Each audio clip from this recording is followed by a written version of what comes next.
আসসালামু আলাইকুম সবাইকে। আমি রাজু আহমেদ আপনাদের সাথে আছি। আজকে আপনাদের সাথে আমি টার্কির ট্রাভেল এবং টার্কির ভিসা নিয়ে, ইমিগ্রেশন নিয়ে আপনাদের সাথে কিছু তথ্য শেয়ার করব।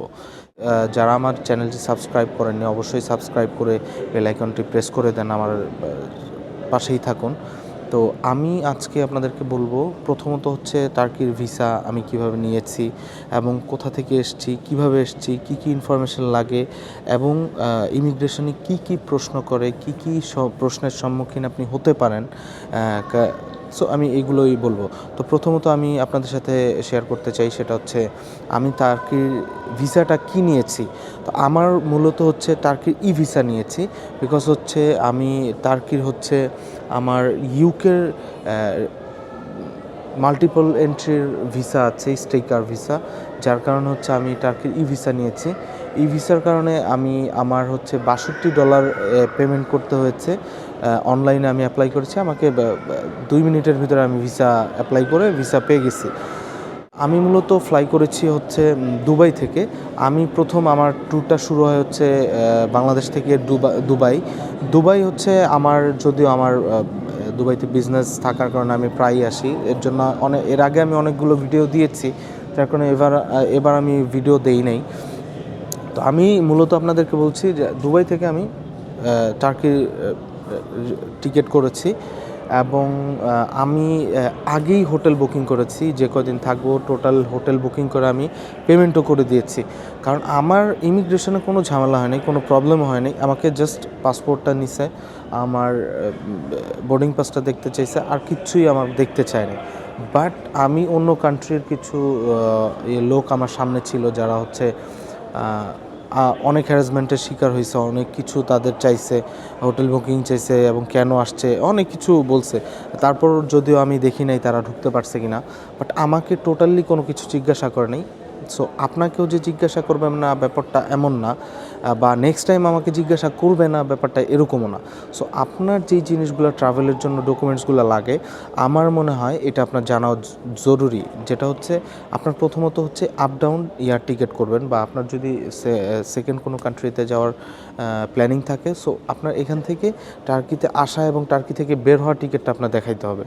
এবং টার্কিতে আপনি যে কদিন থাকবেন আপনার হোটেল বুকিংটা অবশ্যই রাখবেন। যদিও হোটেল বুকিংটা এরা চায় না অনেক সময়, সো তারপরও আপনি আপনার দিক থেকে ক্লিয়ার থাকবেন। আর টার্কি ভিসাটা দেখতে চায়, ভিসাটা আপনারা রাখবেন সাথে। আপনি মোবাইলে রাখতেও পারেন বা আপনি প্রিন্ট ফটোকপি করে রাখতেও পারেন, বাট আমি মোবাইলে রাখছি, আমার টিকিট সব কিছু আমি মোবাইলে রাখি। তো এখন এইটার পর আপনাকে ইমিগ্রেশনে আর কোনো প্রবলেম করবে না। এই জিনিসগুলোই মোটামুটি আপনি জানলে, আমার জানা মতে বাংলাদেশি স্টিকার ভিসা করা যায় টার্কির। এটা হয়তো বা অল্প কিছুদিনের প্রসেসিং, যেটা আমি জানি না। সো ওইটা আপনি বিভিন্ন গ্রুপের কিছু যারা অভিজ্ঞ আছে তাদের কাছ থেকে জানতে পারেন, বা এরপরও যদি আপনি ইনফরমেশন না পান, আপনি কোনো ট্রাভেল এজেন্সি থেকে এই ইনফরমেশনগুলো নিতে পারেন। সো এই জিনিসগুলো জানলেই আপনি টার্কিতে ভিসা ছাড়া, মানে আপনার যদি কোনো ফার্স্ট ক্লাস কান্ট্রির ভিসা থাকে, আপনি টার্কিতে কোনো ভিসা ছাড়া আপনি ভিসা নিয়ে জাস্ট অ্যাপ্লাই করবেন, ডলার পেমেন্ট করবেন, আপনি পেয়ে যাবেন ভিসা।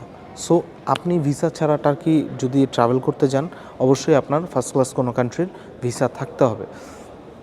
সো টার্কি খুবই সুন্দর একটা জায়গা, মানে মুসলমানদের বিভিন্ন ধরনের ইতিহাস, যে সালতানাত ছিল এগুলার যে ইতিহাসগুলো আপনি এখানে অনেক নিদর্শন পাবেন।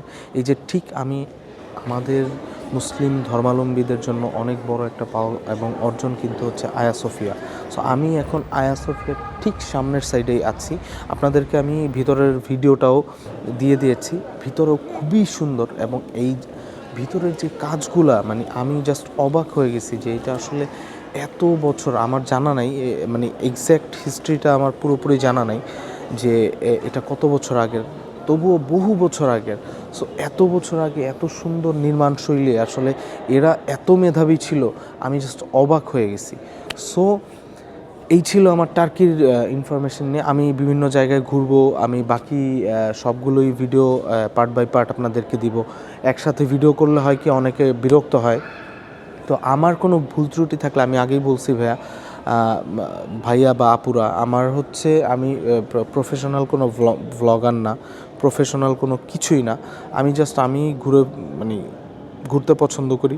জাস্ট আমার ইনফরমেশনগুলো, আমার এক্সপিরিয়েন্সগুলো আপনাদের সাথে শেয়ার করি, যাতে আপনাদের একটু হলেও উপকার হয়। সো আশা করি আমার ভিডিও ভালো লাগলে অবশ্যই আমার পাশে থাকবেন আপনারা। আর আমি আমার এইবার হচ্ছে আমার কয়েকটা দেশের প্ল্যানিং আছে। সো আমি পার্ট বাই পার্ট আমি সবগুলো ভিডিও দিয়ে দিব, এবং কোনো ইনফরমেশান জানার থাকলে অবশ্যই আমাকে কমেন্ট করবেন। এবং